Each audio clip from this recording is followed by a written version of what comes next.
말라기 4장 4절부터 6절까지 말씀. 너희는 내가 호렙에서 온 이스라엘을 위하여 내 종 모세에게 명령한 법 곧 율례와 법도를 기억하라. 보라, 여호와의 크고 두려운 날이 이르기 전에 내가 선지자 엘리야를 너희에게 보내리니 그가 아버지의 마음을 자녀에게로 돌이키게 하고 자녀들의 마음을 그들의 아버지에게로 돌이키게 하리라. 돌이키지 아니하면 두렵건대 내가 와서 저주로 그 땅을 칠까 하노라 하시니라. 아멘. 성경에 두 가지 큰 핵심이 있습니다. 성경에 두 가지 큰 핵심이 있는데 하나는 선이고 하나는 악이에요. 그게 성경의 두 가지 큰 핵심이에요. 선과 악이라고 해야 되는 거죠. 이 두 가지가 합해서 생명이라고 하는 이 한 가지가 되는 게 이 성경입니다. 우리가 이제 그걸 전제로 해서 성경을 봐야지, 그렇지 않으면 성경이 보이질 않는 거예요. 성경 자체가 그런 것이기 때문에 그렇습니다. 그러니까 이렇게 되는 거죠. 하나님이 복을 내려주시는데, 말씀을 잘 지켜 행하면 복을 내려주시는데 그 복을 안 받으면 진노가 임한다 이 말이에요. 그러니까 진노와 복은 아주 같이 병행하는 거죠. 그러니까 진노하고 복은 같이 병행. 그러니까 선과 악은 같이 병행해서 우리에게 찾아오는데, 우리가 선을 선택하지 않으면 악한 것이 우리에게 온다는 얘기예요. 그러니까 하나님의 복이 임하지 않으면 하나님의 진노가 같이 임한다, 이런 얘기입니다. 그러니까 여호와의 크고 두려우신 날, 여호와의 크고 두려우신 날이 어떤 날이겠어요? 여호와의 크고 두려우신 날이, 그날 여호와의 크고 두려우신 날이 임하는데, 그때는 언제냐면 그 전에 엘리야를 보낸다고 그랬고, 그리고 침례 요한을 보낸다고 그랬거든요. 그러니까 침례 요한하고 엘리야를 보내는데 어떤 말씀을 너희가 기억하고 있어야 된다? 모세의 율례를 너희가 기억하고 있어야 된다. 그러니까 모세와 엘리야와 침례 요한은 사실은 같은 입장인 거예요. 모세와 엘리야와 침례 요한은 같은 입장인데, 엘리야와 이제 엘리야 같은 그런 침례 요한을 너에게 보낸다. 어떻게? 언제? 크고 두려운 날이 임하기 전에 보낼 것이다. 이런 얘기죠. 그러면 크고 두려운 날이 임하는 날은 어떤 날이에요? 그 날은 구원의 날인 거죠. 크고 두려운 날은 구원의 날인 거예요. 그런데 그 구원을 너희가 구원으로 받지 못하면 어떤 날이 된다? 그 날이 진노의 날이 된다. 무슨 말인지 알겠지? 그러니까 구원과 진노는 같은 날이 있는 겁니다. 같은 날, 동시에 있는데 구원을 구원으로 받지 못하면 그러면 너희에게 진노가 임한다. 여기에 이제 그 말씀을 해주고 있는 거예요. 그러니까 엘리야와 모세가 이제 엘리야와 그 모세의 율법 그리고 침례 요한이 너희에게 임하는 그날, 너희에게는 둘 중에 하나가 임하는 거죠. 우리에게는 둘 중에 하나가 임하게 돼 있어요. 뭐가 임하게 돼 있다고요? 구원 아니면 진노가 임한다는 거죠. 그러니까 여러분에게 이제 하나님 말씀이 증거될 때는 어떤 말씀이 증거되는 거예요? 어떤 말씀이 증거되냐면 모세의 율법 그리고 엘리야의 말 그리고 침례 요한의 말이 증거되는 거죠. 이것이 증거되면 먼저 증거되면 그 다음에 이걸 받은 사람이 구원을 받는다 그러면 누굴 받은 거예요? 이 말씀을 그러니까 엘리야와 침례 요한을 만나서 그 말씀을 받았더니 이 사람에게 누가 온 거야? 그러니까 누가 찾아온 거예요? 뭐가 찾아온 거예요? 구원이 찾아오는 거예요. 그러니까 구원의 길을 가르쳐 줬으니까, 구원의 길을 알려줬으니까 구원이 찾아오겠죠. 그 구원이 누구예요? 예수님이죠. 그러니까 구원이라는 예수님이 찾아오는 건데 그 구원의 예수님 못 만나면 어떻게? 진노가 너희에게 임한다. 그 날이, 그 크고 두려운 날이 구원이 아니라 너희에게 진노의 날이 될 것이다. 이런 말씀이 되는 것입니다. 그러니까 우리가 하나님의 그 섬기심과 우리가 그 섬김을 받는다는 문제가 성경에서 굉장히 중요한 말인데 왜 그러냐면 그게 복음이거든요. 하나님이 우리를 섬겨주시면 복음이 되는 거예요. 내가 열심히 하나님을 섬기면 율법이 되는 거고요. 그러니까 성경에서 이게 율법과 복음의 아주 중요한 차이점이거든요. 그러면 열심히 섬기는 것은 누구만 해야 돼요? 예수님만 해야 되는 거예요. 예수님만 열심히 섬기는 거예요. 섬김을 열심히 받는 사람들은 우리가 돼야 되는 거고요. 그러니까 우리가 열심히 섬김을 받으면 복음이 되는 거고요. 열심히 우리를 섬겨주면 그게 율법이 되는 겁니다. 그러니까 그게 예수님이 율법으로 우리를 섬겨주시는 거예요. 자, 이제 그게 이제 예수님이 우리에게 율법으로 섬겨주면 그거를 우리는 복음이라 그렇게 말을 하는 거죠. 다시 말하면 이런 거죠. 율법 자체가 나쁜 게 아니고 생각을 해보세요. 침례 요한 자체가 나빠요? 안 나빠요? 안 나쁘죠. 엘리야 자체가 나빠요? 안 나빠요? 안 나쁘죠. 그러니까 엘리야가 갈멜산에서 막 전투를 일으켜가지고 전투에서 바알 제사장들을 막 목을 쳐서 죽였어요. 승리해가지고 이스라엘 백성들 보고 왜 가운데서 머뭇머뭇 하려느냐. 하나님을 여호와를 선택하려면 나한테로 와라 그렇게 얘기하잖아요. 그럼 아니면 저쪽 바알 숭배자들한테 가야 되는데 그 바알 숭배자들은 다 목을 쳐서 죽인단 말이에요. 그러니까 엘리야 자체는 바알 숭배자들 입장에서는 완전히 심판자죠. 엘리야가. 그래 이스라엘 백성들한테는 구원자가 되는 거예요. 그렇죠? 엘리야 자체가. 그러니까 한쪽에서는 무서운 사람이지만 한쪽에서는 아주 사랑의 사람인 거죠. 이게 예수님의 모습과 똑같죠. 예수님이 이 땅에 오셔가지고 장애인들이나 병든 자나 소경이나 이런 분들을 섬길 때 연약한 여인들, 사마리아 여자같이 또는 삭개오 이런 사람들을 섬기고 그리고 38년 된 병자를 섬기고 강도 만난 자를 섬기고 또 맹인들을 이렇게 섬기고 병자들을 섬길 때 그때 예수님은 그들에게는 구원자잖아요. 그런데 바리새인들 입장에서는 어떻게 해요? 예수님이 심판자란 말이에요. 그러니까 예수님이 똑같은 복음인데 그것이 어떤 사람에게는 심판으로 다가오고 어떤 사람에게는 은혜로 다가오더라. 그러니까 예수님 자체가 뭐예요? 그러니까 율법이었던 거죠. 율법. 그러니까 하늘에서 이 땅에 내려온 것이 구약 성경에서 계속 앞으로 내려올 것이다. 이런 은혜 말씀이 내려올 것이다. 라고 계속 구약에서 얘기했던 것이 다 뭘 얘기했던 거예요? 그러니까 율법을 얘기했던 거예요. 그러니까 율법이 내려온다.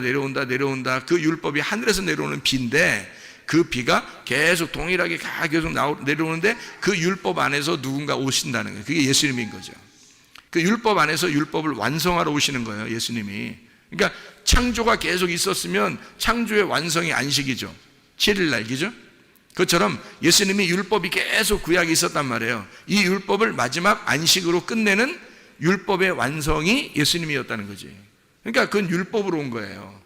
그렇죠? 그 율법으로 오는데 그 율법이 우리들에게는, 그러니까 죽을 수밖에 없는 죄인들에게는, 맹인들에게는, 삭개오에게는, 사마리아 여자에게는 그것이 그 율법이 복음이 되더라는 거죠. 그러니까 참다운 율법, 그러니까 완성된 율법. 그 완성된 율법이 성경에서는 뭐라고 가르쳐요? 완성된 율법이 사랑이라고 가르치잖아요. 그러니까 로마서 13장에 율법의 완성이라는 말이 나오죠. 그죠? 로마서 13장에. 그러면 율법의 완성이라는 이 말이 뭐라고, 율법의 완성을 뭐라고 여기서 소개한다고요? 율법의 완성은 사랑이라고 말해요. 로마서 13장 10절입니다. 사랑은 이웃에게 악을 행하지 아니하나니 그러므로 사랑은 율법의 완성이니라. 그러니까 하나님 자신이 어떤 분이라는 거예요? 사랑이라는 거죠. 어떤 사람에게 사랑인 거예요? 예수님은 무조건 사랑해야 되는데 왜 그럼 어떤 사람한테 막 욕하고 그랬죠? 이상하잖아요, 그죠? 그렇죠? 그러면 예수님은 침례 요한의 일을 바로 이어서 맡은 자예요. 그럼 침례 요한은 또 어떤 자냐고요? 그러면 침례 요한의 전에 있던 엘리야는 어떤 자예요? 그럼 그 앞에 모세는 어떤 자예요? 자, 생각을 해보세요. 모세가 엘리야로, 엘리야가 침례 요한으로, 침례 요한이 예수님으로. 자, 이게 다 연결됐다고 생각하면, 여러분 생각해보면 이게 다 따로 떨어져 있는, 나누어져 있는 사람이 아니라 이게 연결됐다고 생각을 하면 예수님도 그 율법 안에서 오셨다는 얘기 아니에요? 그런데 모세도 엘리야도 침례 요한도 다 어떤 사람에게는 원수같이 여겨진 거고 어떤 사람에게는 사랑의 사람, 선지자로 여겨진 거란 말이에요. 이해가 돼요? 그것처럼 예수님도 이 땅에 오시니까 어떤 사람들에게는 원수 같지만 예수님이 어떤 사람들에게는 굉장히 사랑이 넘치는 사람이었다는 거죠. 예수님 자체가. 그러니까 율법이라는 게 그런 특성을 가지고 있어요. 한쪽에서는 칼로 이렇게 나누는 심판의 의미를 가지고 있다면 한쪽에서는 그게 은혜의 단비와 같은 그런 것을 율법이라고 말하는 겁니다. 그러니까 율법 자체에 이렇게 말하면 상당히 사람들은 율법하면 막 나쁜 거 이렇게 하도 인식을 해서 그래요. 성경에 이제 바울 사도가 그런 식으로 써놨었죠. 율법으로 구원받을 사람이 아무도 없다 이런 식으로 써놨기 때문에 율법 그러면 굉장히 이상하게 봅니다. 율법으로 구원받을 사람이 없죠. 누가 완성하기 전까지는. 예수님이 와서 완성하기 전까지는 구원받을 사람이 없는 거예요. 그런데 그 율법을 완성하신 분이 있어요. 뭘로? 사랑으로 완성하신 분이 있는데 그가 예수 그리스도란 말이에요. 그러면 그 율법이 더 이상 우리에게는 구원하지 못할 율법이 아니라 복음이 되는 거죠.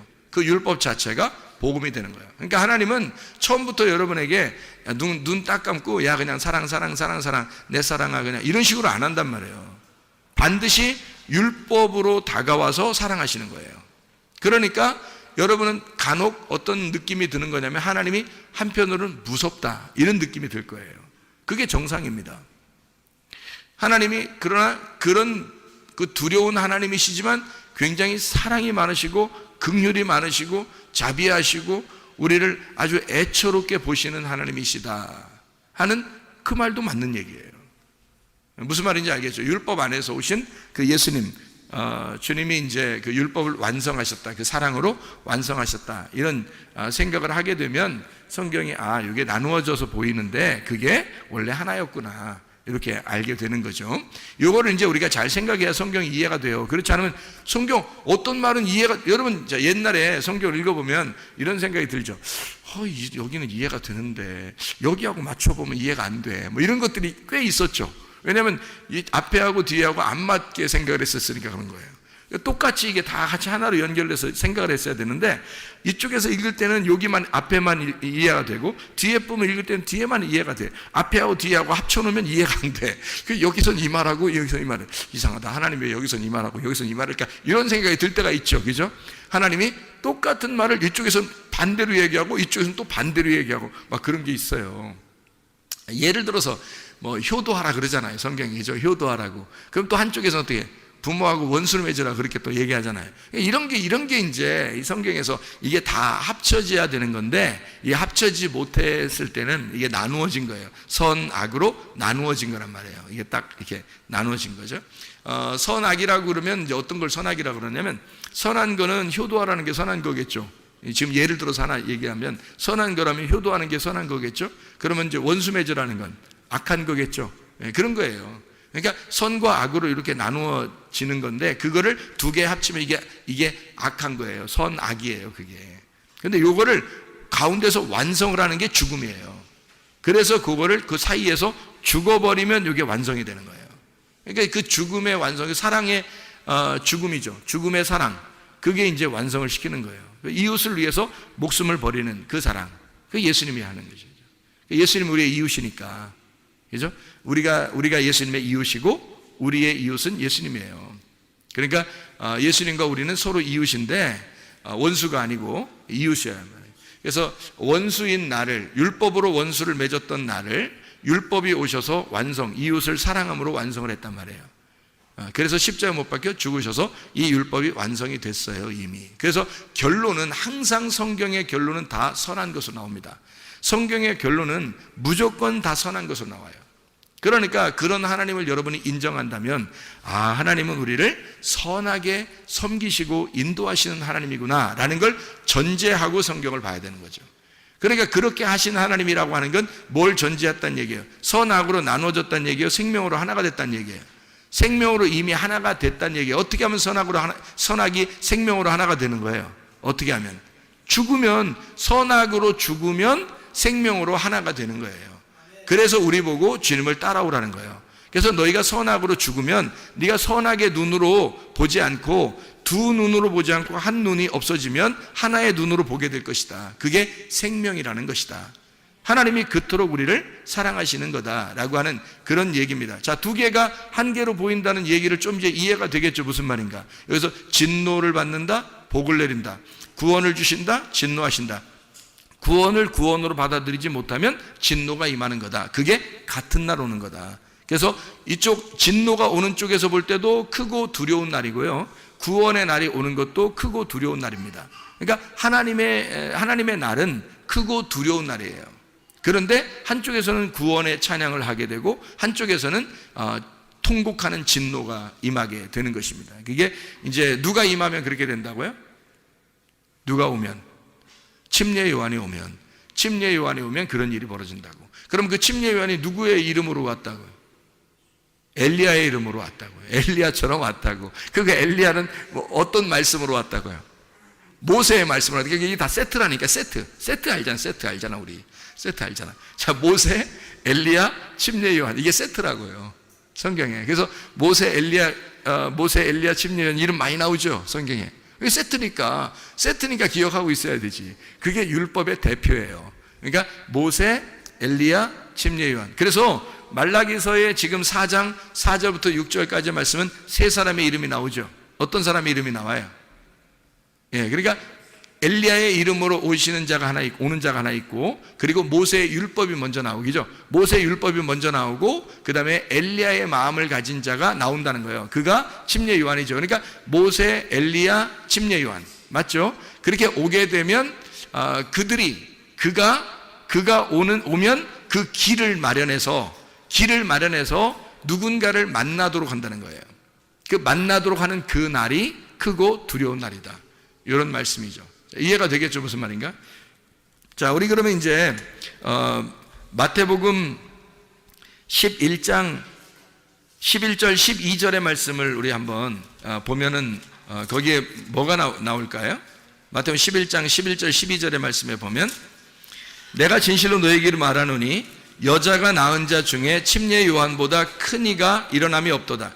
그러나 천국에서는 극히 작은 자라도 그보다 크니라. 침례 요한의 때부터 지금까지 천국은 침노를 당하나니 침노하는 자는 빼앗느니라, 이렇게 되어 있잖아요. 그러니까 그 침노한다는 말이 나오고, 그 다음에 빼앗는다는 얘기가 나오고, 그 다음에 천국이라는 말이 나오잖아요. 그러면 여기서 침례 요한보다 그 전에는 큰 사람이 있다, 없다? 없다. 그러면 침례 요한보다 큰 사람이 없으니까 앞에 구약의 성경 중에서 엘리야가 침례 요한보다 커요, 안 커요? 안 크다. 모세가 커요, 안 커요? 안 크다. 침례요한이 가장 크다. 솔로몬이 더 커요, 안 커요? 안 크다. 침례요한이 가장 크다. 지금 그런 얘기 안 해요, 다윗보다 더 크다, 노아보다 더 크다. 어이구, 어마어마하네. 이제 침례요한이 진짜 어마어마한 사람이네요, 그죠? 왜 그렇게 이렇게 얘기했을까요? 왜 침례요한보다 다 작다고 그랬을까? 앞에 있는 사람들은 침례요한이 율법의 마지막 주자예요. 그러니까 왜 그 달리기 할 때 잘 뛰는 사람을 최고 마지막에 두잖아. 릴레이 경주할 때, 그죠? 이렇게 5명이 달리기 한다면, 이어서 달리기 한다면, 마지막 달리는 사람이 최고 잘 뛰는 사람이 마지막 달리죠? 그러니까 침례 요한이 가장, 율법 중에서 가장 잘 달리는 사람이란 말이에요. 가장 잘 달리는 사람, 요한, 침례 요한이에요. 그 침례 요한이 나중에 어떤 이름으로 바뀌느냐면요, 사랑의 사도 요한으로 바뀌는 거예요. 이름이 똑같은 이름이잖아요. 그러니까 침례 요한이 뭘로 바뀌느냐면 사랑이, 이게 침례 요한의 그 율법이 완성이 되잖아요. 그러면 사랑의 요한이 되는 거예요. 성경에 보면 요한복음 하면 막 사랑이 넘치죠. 요한 1서, 요한 2서, 요한 3서 그러면 막 사랑이 넘치잖아요. 하나님은 사랑이시다 막 이러고 막 이러잖아요. 그게 뭐 때문에 요한을 갖다 그렇게, 요한이 또 그렇게 그런 글을 쓰게 되도록 하나님이 허락하셨을까? 그게 침례 요한이 율법의 마지막 주자로 왔기 때문에 그 율법이 완성된 예수가 마지막 이제 오잖아요. 침례 요한 다음으로 예수님 오잖아요. 그러면 요한이 사랑의 하나님을 소개하는 거예요. 그러니까 이 사랑의 순서를 소개하느라고 침례 요한이 예수님을 거쳐 사랑의 요한이 되는 거란 말이에요. 아니, 물론 이 사람이 죽었다가 요한으로 부활해서 무슨 윤회했다 이런 말이 아니에요. 그런 말이 아니라 성경의 그 요한이라는 이름 자체가, 그 요한이 침례 요한이라는 이름하고 요한, 그리고 예수님 거쳐서 그 다음에 사랑의 요한이 된단 말이에요. 마지막에 십자가 못 박혀 돌아가실 때 누구만 거기 십자가 밑에 있었어요? 제자 중에서 요한만 있었어요. 요한만. 그래서 예수님 뭐라 그래요? 요한 보고 이제 오늘부터 네가 어머니 모셔라 그러잖아요. 그 어머니한테 뭐라 그래요? 오늘부터 아들 하세요 이쪽, 이렇게 하셨잖아요. 그러니까 거기서 하여튼 십자가에 못 박혀 돌아가실 때까지 하여튼 효도는 하여튼 하신 분이야. 십자가 못 박혀 돌아가시면서 끝까지 하여튼 효도하신 분이야. 아들하고 그 어머니하고 자긴 죽으니까 이제 둘이 연결하세요. 둘이 이제 손 잡으세요. 마지막 이제 해놓고 이제 돌아가시는 거예요. 제가 돌아가시는 거예요? 하니까 물어보는 거죠. 물어보는 거면 이제 그런 것 같지가 않죠. 그런 건 아니죠. 왜냐하면 보세요. 예수님의 동생들이 있어요, 없어요? 있어요. 예수님의 동생들이 있기 때문에 굳이 요한을 아들로 안 해도 아들들이 있어요. 아들들이 있다고. 예수님 동생들이 다 살아 있었어요. 그렇기 때문에 요한이 아니더라도 이미 아들들은 있어요. 근데 굳이 거기서 왜 사랑의 사도 요한을 예수님의 어머니 마리아의 아들로 만들어 놨냐면, 이제 육신으로 온 예수 그리스도가 십자가 못 박혀 돌아가셔요. 그러니까 이제는 이 아들의 일이 끝났잖아요. 아들의 일이 끝났어요.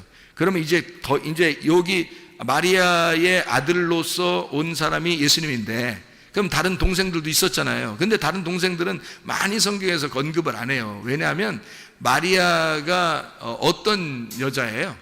마리아가 어떤 여자예요? 마라에서 나온 이름이 마리아라 그랬죠? 예, 마라, 이게 마라에서 온 마리아라고 했어요. 그럼 이 마라가 뭐죠? 쓰다라는 이름이에요. 그러니까 쓰다, 잉태의 고통, 그 쓰다. 그러면 왜 쓴 건가요? 왜 써요? 죄가 있으니까 쓰죠. 그러니까 죄악 가운데 죄악으로 잉태된 아들을 가진 자, 마라란 말이에요. 이 마라의 쓴물에서 예수가 나오면 뭐가 되겠어요? 배가. 원래 배는 마라예요. 배는 쓴 배예요. 죄가 있는 배인데, 아들이 이 속에 잉태되면 내 속에 있는 죄를 다 끄집어내서 아들이 끄집어 가지고 나온단 말이에요. 그럼 배가 어떻게 되겠어요? 깨끗해지겠죠. 깨끗해지니까 거룩한 배가 되는 거예요. 이제는 쓴 물이 단물로 바뀐단 말이에요. 이게. 그래서 한 배에서 쓴 물이 단물로 바뀌는 여자, 마라가 마리아가 된 여자예요. 근데 이 마리아가 어느 여자를 갖다가 성경에서 설명하려고 마리아가 나온 걸까요? 마리아가 하와예요. 하와. 그러니까 창세기 3장에 하와가 뱀한테 이제 범죄했잖아요. 그죠? 뱀하고 같이 범죄했는데 그 하나님을 거역한 범죄를 하고 나서 하나님이 뭐라 그래요? 남자는 일하라 그러고 여자는 잉태하는 고통을 가져라, 뭐 그런 얘기를 하죠. 그리고 여자의 아들이 뱀의 머리를 밟게 될 것이다, 이런 얘기를 하죠. 그럼 그 여자의 아들이라는 말이 거기서 여자가 누구밖에 없었어요? 그 얘기를 듣는 사람 중에서는 하와밖에 없었죠. 그 여자의 아들이 뱀의 머리를 밟게 될 것이다 라고 하는 그 여자, 쓴물을 가진, 다시 말하면 선악과를 먹어버린 그 쓴물을 가진 여자의 후손으로 누가 왔어요? 여자로 마리아가 온 거예요. 마리아가 대표로 온 거고, 이 세상에는 모두 다 여자의 아들이 아니라 남자의 아들이거든요. 우리 모든 인간들은 남자의 아들입니다. 왜냐하면 남자가 있어야 아이가 나오는 거니까. 생각을 해보세요. 근데 남자 없이 여자가 아기를 잉태한 것은 누구밖에 없어요?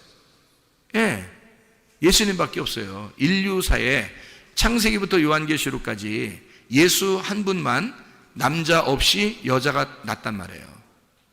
이해가 돼요? 그래서 여자가 난 예수, 그 아들이 뱀의 머리를 밟게 될 것이다 라고 얘기한 거거든요. 이해가 되겠죠? 그래서 이 마라의 쓴물을 가진 여자가 예수를 잉태하고 출산함으로 그가 단물로 바뀌는, 이런 선악과가 생명나무로 바뀌는 역사가 일어났다는 얘기입니다. 그 아들이 이 땅에 오셨거든요. 그러니까 마리아에게서, 여자에게서 유일하게 태어난 남자가 누구라고요? 예수님이라고요. 근데 그 아들을 지금 누구한테 인계해 주는 거예요? 십자가 못 박혀 돌아가실 때 요한한테 인계해 주는 거란 말이에요. 그러면 요한이 이제 그다음부터는 어떤 사람이 된다는 거야? 여자의 후손이 된다는 얘기야. 그게 무슨 말인지 알겠어요? 이제까지 여자의 후손은 인류 역사상 누구밖에 없었다고요?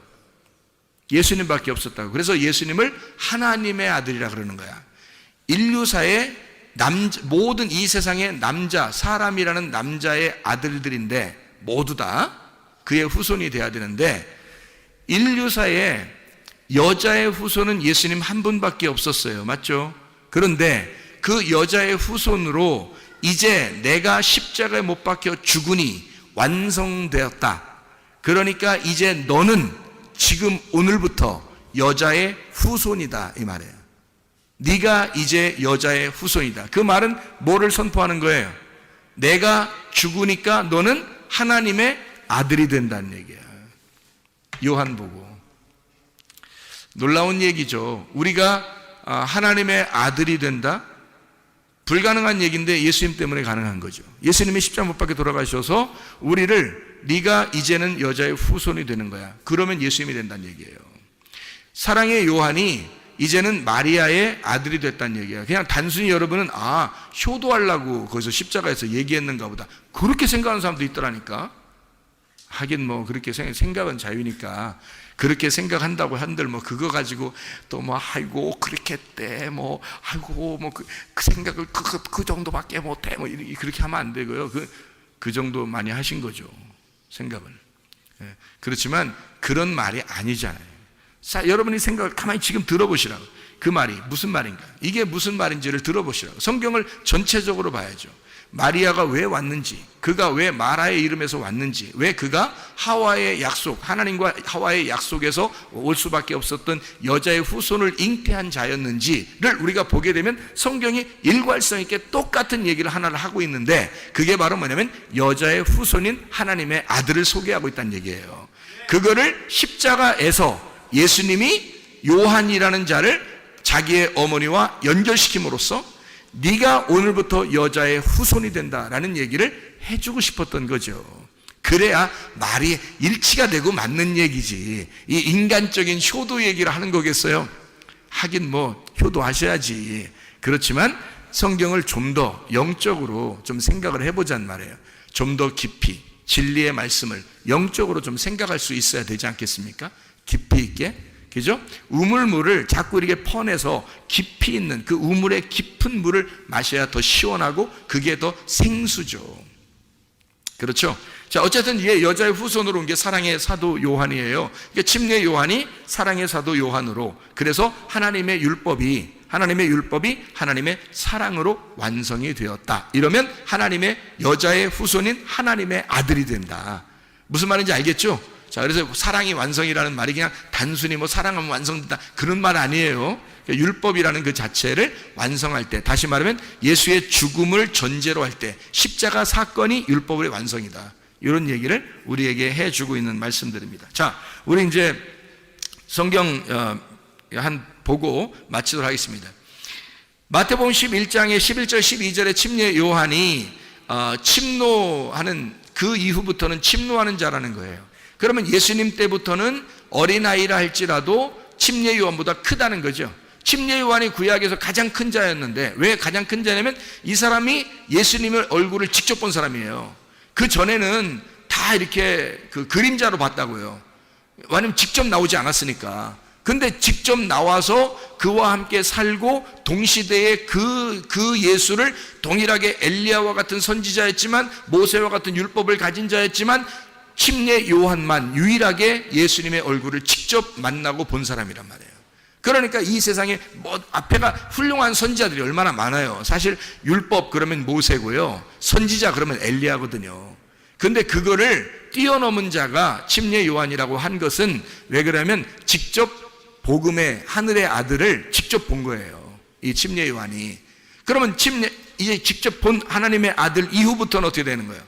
여기서는 이제 어린아이라 할지라도 침례 요한보다 큰 거죠.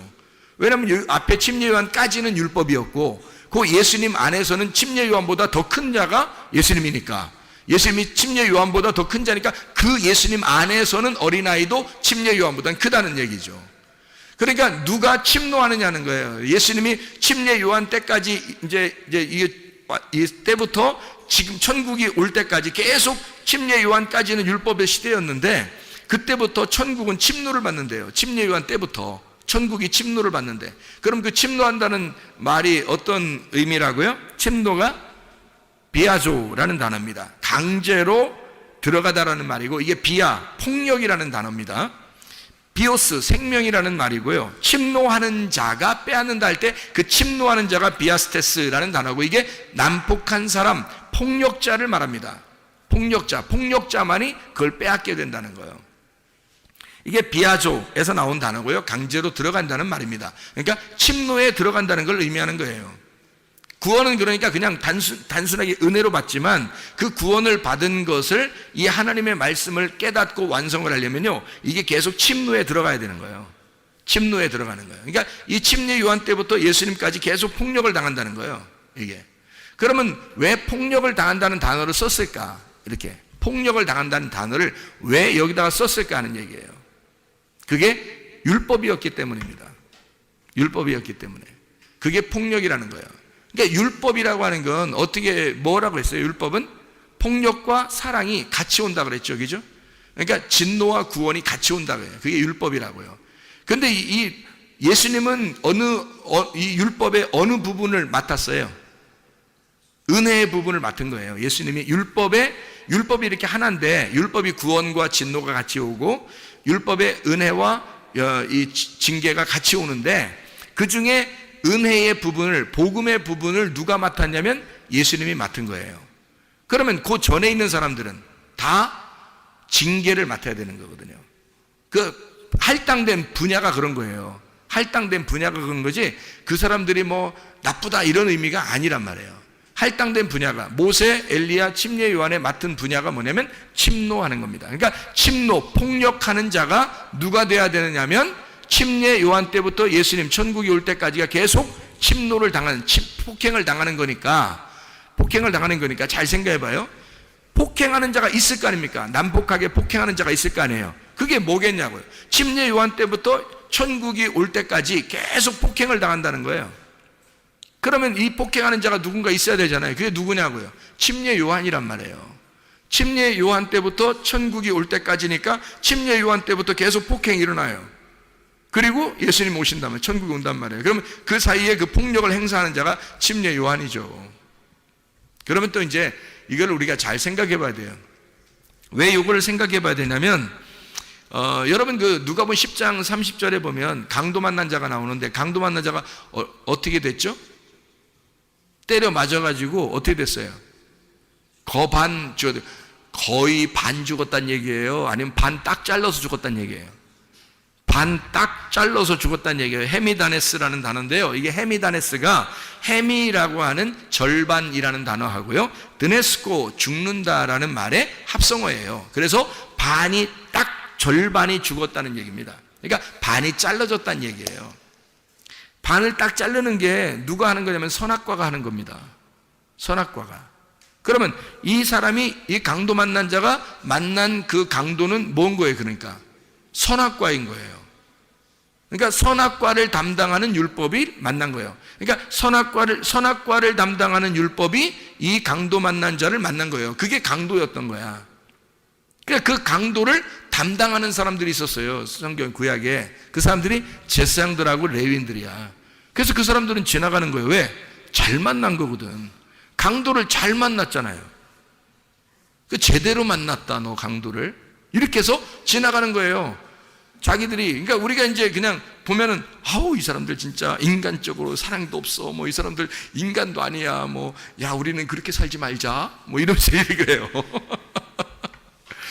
그러면 이제 성경을 진짜 엉덩이가 뚱뚱하게 보는 거예요, 진짜.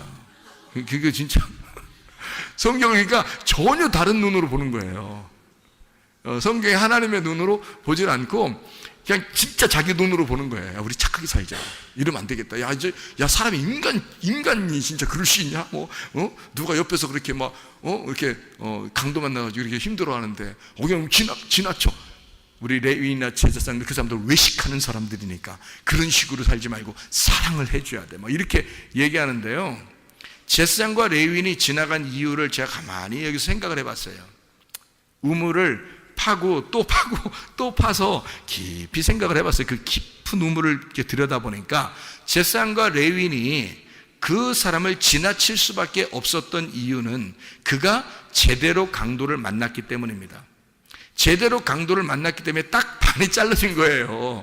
그러니까 제사장 레위인이 더 이상 건들 게 없는 거야. 자기들이 건들 게 없어서 그냥 지나가는 거예요.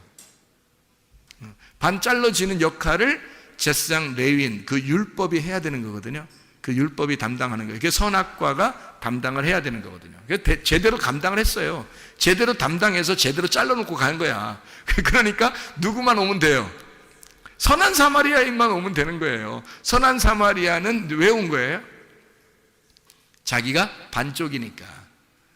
반쪽을 잃어버린 반쪽이에요. 그게 선한 사마리아인이야. 그래서 반쪽을 찾아서 좀 먼 길을 온 거예요. 지금 반쪽을 찾아서 하늘에서 이 땅으로 반쪽을, 자기의 잃어버린 반쪽을 찾아온 거예요. 그러니까 반쪽을 만났으니 제대로 만난 거죠. 그러니 선한 사마리아인은 당연히 만나러 오는 거고요. 제사장 레위인들은 잘라진 걸 보고 가는 거고요. 확인하고 가는 거고. 선한 사마리아인은 자기 잃어버린 반쪽을 찾아서 온 거죠. 자, 이런 말씀드립니다. 성경이요. 얼마나 감사한지. 우리는 사실 이 땅에서 잃어버린 반쪽이 되어야 그 나를 찾으러, 자기의 잃어버린 반쪽을 찾으러 오신 예수님을 만나요. 그 잃어버린 자가 돼야 돼요, 우리가. 그래서 예수님이 이 땅에 아폴림이 잃어버린 자, 파괴된 자, 그런 자를 찾아서 구원하려 함이라. 이렇게 주님께서 삭개오 만났을 때 그렇게 얘기하잖아요. 사람들이 막 비난하고 그러니까 왜 삭개오 만나서 구원해요? 말하니까 예수님이 그런 말해요. 누가복음 19장 10절 말씀에 나는 인자는 잃어버린 자를 찾아서 구원하려 함이라. 이렇게 말해요. 뭘 잃어버린 거예요? 반쪽을. 내 반쪽을 잃어버렸으니까 반쪽을 찾아와서 그를 구원해야 되는 거예요. 그게 예수님이라고요. 그러려면 어떻게 돼요? 반쪽이 잘라져 있었어야 되죠, 누군가가. 그게 삭개오가 반 잘라져 있었던 사람이에요. 사마리아 여자가 반 잘라져 있었던 사람이라고. 그래서 예수님이 찾으러 온 거예요, 그 사람들을. 이해가 되겠어요? 여러분이 어떤 사람 되면 분명히 구원받을 수 있겠어요? 반 잘라지면 구원받겠죠. 뭘로 잘라져야 돼요? 율법, 모세, 엘리야, 침례 요한에 의하여 반 잘라져야 된다는 얘기입니다. 이해가 되겠습니까? 그렇게 되면 예수님이 찾아오신다는 얘기예요. 율법과 모세, 엘리야, 침례 요한은 하나였으니까 그게 우리를 자르는 역할을 가지고 있는 헤미다네스를 역할을 하는, 헤미 절반, 드네스코 죽이는, 반을 딱 잘라 죽이는 역할을 하는 자니까 그것이. 그래서 요한복음 10장에 8절 10절에 보면 예수님은 선한 목자인데 누가 먼저 온다겠어요? 도둑, 강도가 먼저 온다. 절도자가 먼저 와서 너희를 도둑질하고 그리고 죽이고 멸망시킨다, 이렇게 얘기하는 거죠. 그래야 너희들을 도둑질하고 죽이고 멸망시켜야, 너희들을 하나님의 그 마음에서 너희를 빼앗으면 도둑질이잖아요. 그럼 옛날에 그 율법을 가르치던 사람들이 대부분 어떻게 했어요? 이스라엘 백성들에게 예수님이 왜 왔어요? 사람들이 그 율법으로 하나님 백성들을 자꾸 뺏어가니까, 그러니까 하나님이 직접 내려와서, 그 아들이 내려와서 자기 하나님의 마음에서 뺏어가는 자를 찾아오는 거예요. 그러니까 그걸 뺏어가는 자가 있었는데 그걸 도둑이요 절도, 죽이고 멸망시키는 자다, 이렇게 얘기한 거죠. 거기에서 뺏어오는 거예요. 예수님이 그 선한 목자라는 거예요. 주님이 그 양을 뺏어오는 거죠. 자기 양을 뺏어오는 거예요. 누군지 알겠죠? 그러니까 이게 자기들 양이 아니야. 이게 도둑놈들 양이 아니에요. 이 도둑놈들이 누구예요? 그러니까 율법사들, 제사장들, 바리새인들, 이런 사람들이에요. 율법을 가르치는 자들이라고 해요. 하나님의 마음을 모르고 가르치는 자들, 그게 도둑놈이라는 거예요. 마음을 뺏은 거잖아요. 하나님의 마음에서 우리를 양들을 뺏어간 거란 말이에요. 그러니까 하나님 마음 모르게 한 거죠. 마음은 모르고 그냥 겉으로 율법만 알도록 만들어 놓은 거예요. 그러니까 그 마음이 뺏긴 거죠. 하나님으로부터 마음을 뺏은 자, 그가 강도, 도둑이고 절도, 멸망시키고 죽이는 자란 말입니다. 이해가 되겠어요? 거기서 예수님이 와가지고 뺏어오는 거예요. 하나님의 마음으로 뺏어서 다시. 그래서 하나님의 마음으로 예배를 드려라, 이렇게 얘기하잖아요. 너희들 겉으로 막 헌금하고 겉으로 뭐 선한 일하고 막 이러는데 이 독사의 자식들아 뭐 이러면서 너희들은 하나님의 의와 인과 신을 버렸다, 이렇게 말하잖아요. 하나님의 마음을 너희가 모르고 갔다는 거죠. 하나님의 마음을 모르고 행동하는 것이더라, 이런 얘기들을 하는 거잖아요. 그렇죠? 그러니까 절도, 강도, 이게 먼저 와야 된다는 게, 이게 나쁜 거예요? 아니면 율법이에요? 율법. 하나님의 마음에서 율법으로 빼앗은 자들이 있어요. 그게 누구냐면 율법이고, 그게 모세고 엘리야고 침례 요한이었다는 겁니다. 그래서 하나님 입장에서 보면 이 밑에서 먼저 온 자들이 하나님의 마음을 폭행한단 말이에요. 예수가 이 땅에 오니까 율법이 이걸 폭행하는 거예요. 그래서 율법을 아는 자, 율법으로 예수님을 죽이는 겁니다. 율법으로. 그래서 율법 안에서 죽임, 타살 당해야, 율법 안에서 타살, 죽임을 당해야 우리를 구원하는 거예요. 율법 안에서. 그게 이제 하나님의 구원의 방법인데요. 하나님 자신이 죽임당하는 그런 이야기입니다. 자, 요한복음 5장을 한번 봐봐요. 요한복음 5장 45절을 한번 여러분이 보면 우리를 고발하는 검사, 고발하는 자가 있는데 우리를 잡아가고 고발하는 자가 나와요. 거기에 뭐라고 나오냐면 이렇게 나오죠. 요한복음 5장 45절의 말씀입니다. 내가 너희를 아버지께 고발할까 생각하지 마라. 너희를 고발하는 이가 있으니 곧 너희가 바라는 자 모세니라. 모세가 뭔 잘못했길래 모세가 고발한다 그래요. 율법의 고발자가 모세래요. 그러면 여기서 이제 고발하는 자, 그러니까 우리를 일로 바치는 자, 참소하는 자, 그러니까 마귀가 하는 일을 모세가 한다는 거예요. 그 일을 땅에서 감당한다는 게 모세라는 거야. 그러면 이게 무슨 말이냐 이거야. 이게 성경에 일치적으로 보면 먼저 온 자란 말이죠. 먼저 온 자니까 모세, 엘리야, 침례 요한. 그때부터 주님, 하나님의 아들이 침노를 당한다. 침범, 폭행을 당한다는 얘기예요. 그럼 이 폭행을 당해서 이 예수가 죽으면 여기 있는 게 어떻게 해요? 여기 있는 법이 없어져 버리는 거예요. 법은 원래 있는데, 없는 게 아니라 있는데 사람이 죽었기 때문에 없어지는 거야. 이 법을 끌어안고 사람이 죽었잖아요. 누가? 예수님이 죽어버렸잖아. 그러니까 더 이상 법이 없어져 버린 거예요. 우리한테. 우리를 정죄할 법이 없는 거예요. 그래서 너희가 뭐가 죄라는 거예요? 그럼 너희를 정죄할 법이 없어졌다잖아. 법 있잖아. 있는데 그 있는 거는 이렇게 예수님이 오셔서 죽으셨다는 걸 설명해 주려고 그러는 거예요. 그러면 뭐가 이제 죄라는 거예요? 법은 없어졌으니까 뭐가 죄예요? 그 죄를 용서하신 예수님을 안 믿는 게 죄라 그러잖아요. 그래서 요한복음 16장 9절에, 그죠? 그러니까 죄는 더 이상 이제 율법이 아니라, 율법이라는 법이 없어졌단 말이야. 사람이 죽었기 때문에. 그래서 예수님이 그걸 율법을 끌어안고 다 죽었으니까, 법이 없어졌으니까 이제 뭐가 죄냐면 그 예수님을 안 받아들이면, 그게 죄라는 거예요. 그래서 용서받지 못한다는 거예요. 그게. 다른 거는 다 용서받아요. 다른 거는. 그러면 그래? 용서받아? 다른 거 다 용서받아? 그럼 내 교회 다니고 내 예수 믿었는데 내가 한번 내 할 짓 한번 해볼까? 뭐 이렇게 하면 그건 넌 믿은 게 아니지. 너는 믿은 게 아니지. 너는 거짓이었지. 그 능멸하는 거죠. 하나님을 능멸하는 태도입니다. 그럴 수가 없어요. 죄를 질 수가 없습니다. 그러니까 하나님 안에서 사는 거를 죄가 없다 그렇게 말하는 거예요.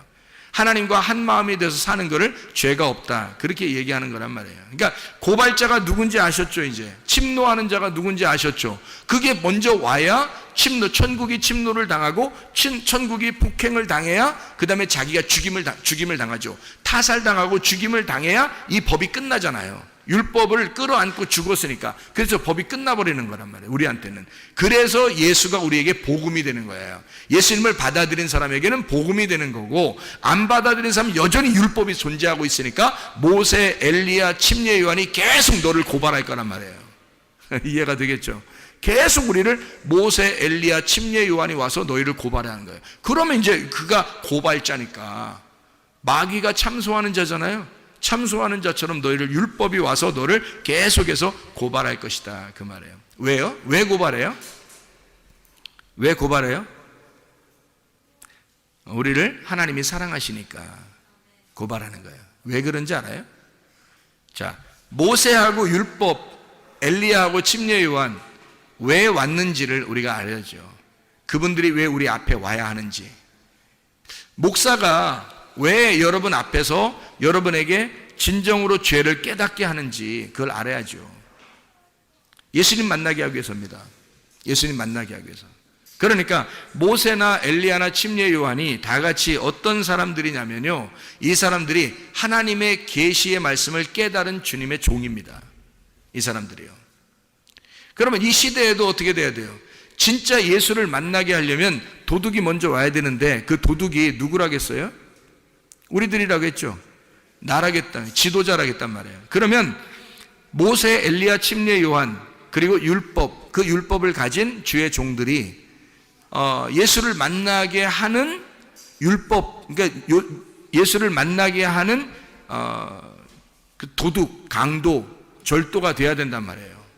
그럼 그게 이제 우리가 생각할 때는 도둑놈, 절도, 강도, 그게 뭐야? 저 사람들이 교회 목사네 그러면서 우리 거 다 도둑질하고 그러는 거 아닌가? 뭐 이렇게 생각할지 모르겠지만 그걸 잘 알아야죠. 왜 모세가, 엘리야가, 침례 요한이 왜 우리를 폭행하고 침노해야 하는지, 왜 예수를 죽여야만 했는지, 그리고 예수를 죽인 것처럼 너희들에게 그렇게 찾아오는지, 왜 그 말씀의 율법의 말씀으로 우리를 왜 찾아와서 우리를 자꾸 때리는지, 가슴을 자꾸 치는지 그거를 알아야죠. 왜 그러는지.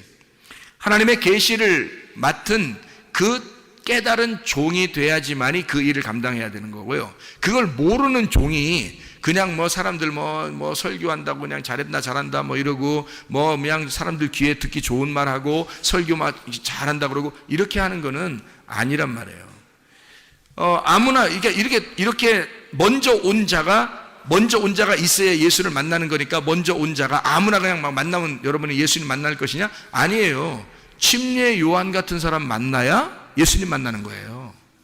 엘리야 같은 사람 만나야 예수님 만나는 거예요, 여러분. 모세 같은 사람 만나야 되는 거예요. 그럼 이 사람들은 어떤 사람들이었어요? 하나님의 종이었어요. 하나님이 선택한 종이었다고요, 이 사람들. 그런 사람들이 있단 말이죠. 그런 사람을 만나야 여러분이 진짜 복음, 예수를 만날 수 있는 거예요. 아무나 그냥 그냥 설교한다고 다 그냥 그 사람들 다 똑같은 사람들일 거야. 아니, 성경에 이게 모세, 엘리야, 침례 요한이 다 다른 사람 똑같아요? 아니에요. 하나님이 분명히 선택한 주의 종들이 있다고요. 하나님이 선택한. 하나님과 진짜 한 마음이 된, 그래서 자기 역할을 감당해야 되는, 자기가 예수가 아니니까 예수를 만나게끔 하는, 자기가 막 위대해지고 자기가 능력이 많고 자기가 막 기적을 나타내고 자기가 표적을 나타내고 그러면 그 사람이 예수지. 그럼 예수, 딴 예수 만날 필요 없죠. 그 사람 만나면 되잖아요. 그러면 안 되잖아요. 그러면은 잘못된 종을 만난 거란 말이에요. 그건 진짜 잘못된 걸 만난 거고요.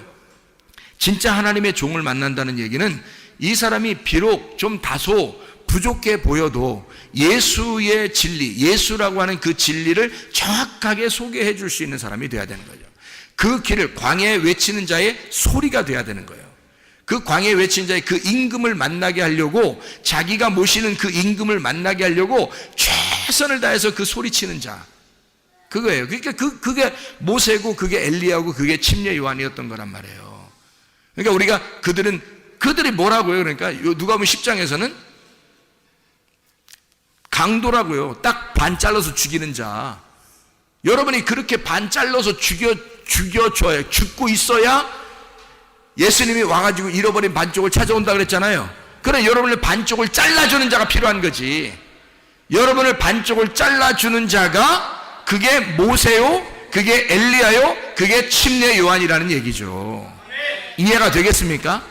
그 사람들은 하나님의 전적인 종이에요. 하나님의 계시를 깨달은 종이라고요. 그래서 이 사람들은 그런 일을 자기가 자기의 역할을 충분히 감당하는 거란 말이에요. 자기 잘 보이려고 하는 게 아니라, 이 사람들은 자기들 잘 보이려고 하는 게 하지 않았어요. 하나님을 직접 만나게 하려고 애썼단 말이에요. 이 사람들은. 왜? 자기들은 자기가 진짜 그 복음이 아니니까 자기들은 그냥 잘라주는 역할을 하는 자란 말이에요. 그래서 길을 갖다 제시해주는 자란 말이에요.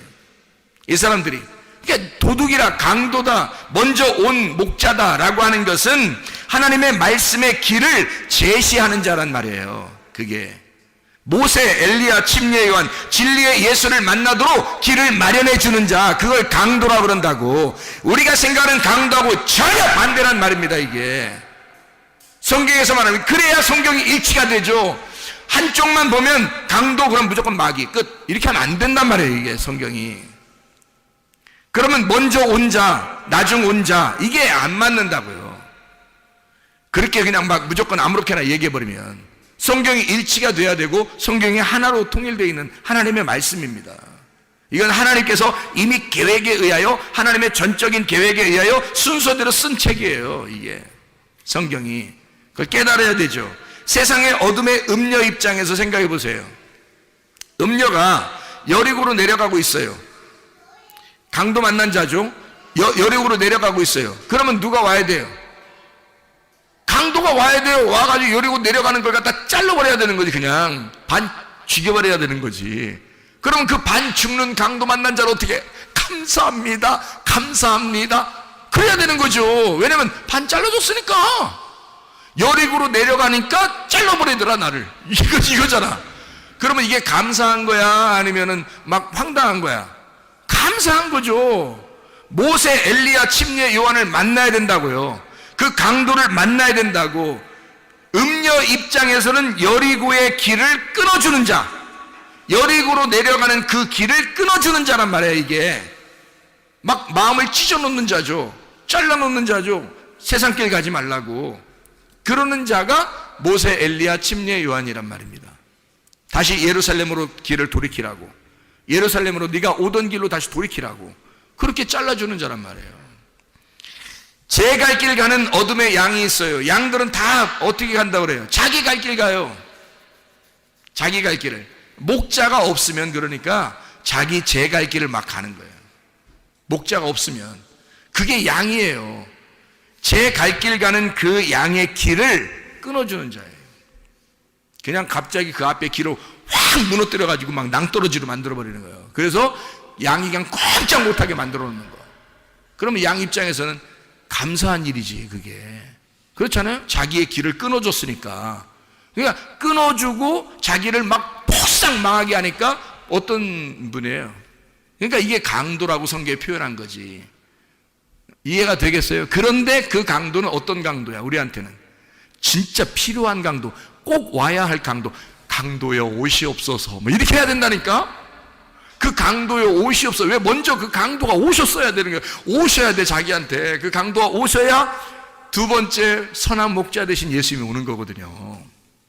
강도가 안 오니까, 사람들이 강도를 못 만나니까 예수가 예수를 안 찾아. 왜냐면 잃어버려 봤어요. 자기가 반이 잘라지지 않았으니까 잃어버린 반쪽이 어딘지 찾질 않는 거야, 자기도. 근데 반이 딱 잘라서 죽어봐요. 그러면 잃어버린 반쪽을 찾아, 자기도. 죽겠어 막 이러는데, 자기도 잃어버린 반쪽이 막 어선가 막 어디선가 갑자기 나타나가지고 확 반쪽이 잃어버린 반쪽을 찾아서 확 나타나니까 선한 사마리아인인 거야. 그게 무슨 말인지 이해가 되시죠? 무슨 말이에요, 성경이?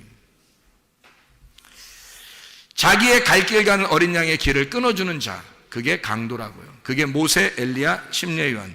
음녀의 입장에서는 강도고 죽이는 자고 멸망시키는 자, 각기 제 길로 가는 양 입장에서는 그가 도둑이고 강도고 죽이는 자고 멸망시키는 자란 말이죠.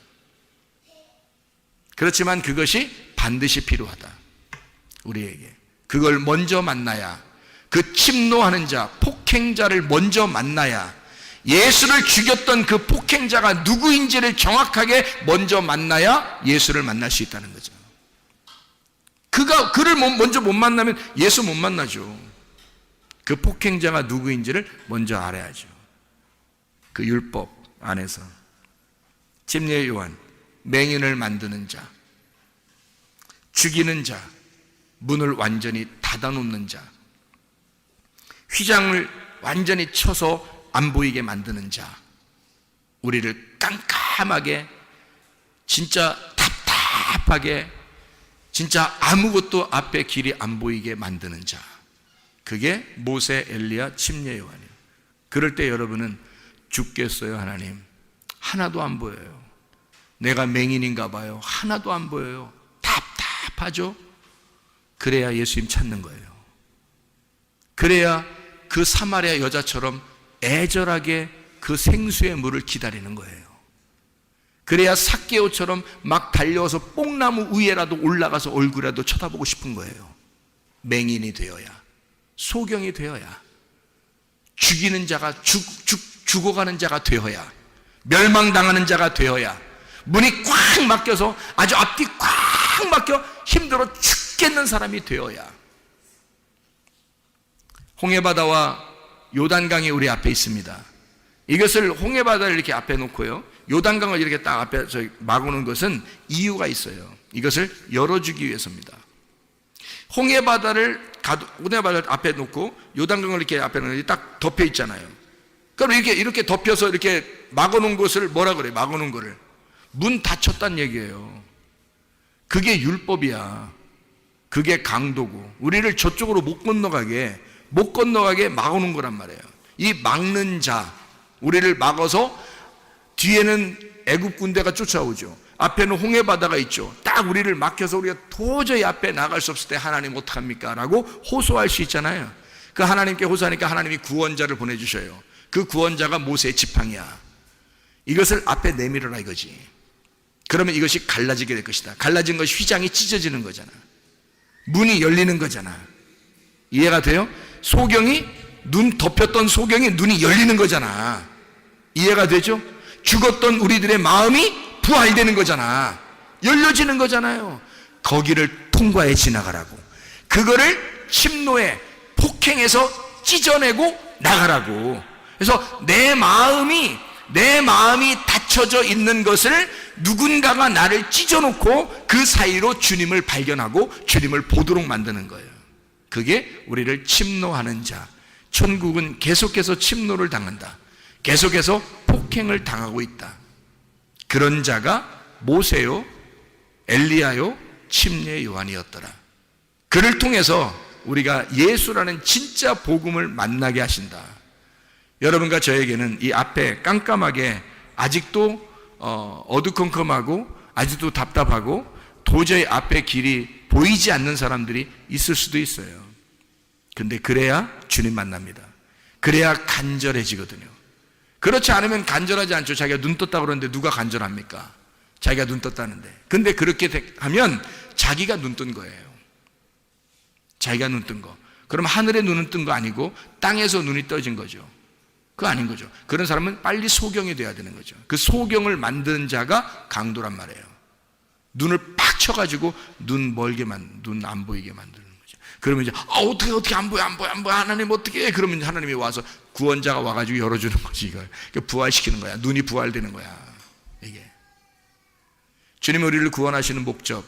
아가서 2장 13절 14절. 아가서 2장 13절 14절 한 절 읽고 마치도록 하겠습니다. 무화과 나무에는 푸른 열매가 익었고 포도나무는 꽃을 피워 향기를 토하는구나.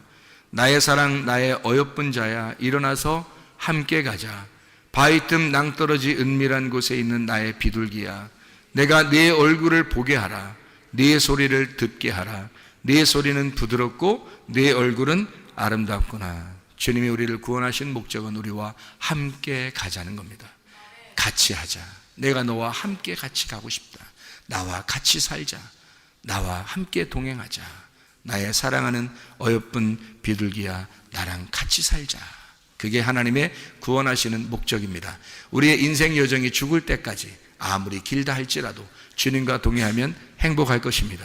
주님과 동행하면 천국이 이루어질 것입니다. 우리 하나님 아버지 사랑과 은혜를 감사드립니다. 주 안에서 주님과 동행하다가 주님 만나게 도와 주시옵소서. 예수 그리스도 존귀하신 이름 받들어 기도 올려옵나이다. 아멘.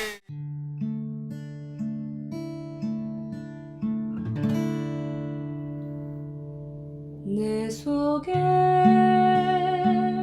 내가 너무도 많아서 당신을 쉴 곳 없네. 내 속에 헛된 바램들로 당신을 변할 곳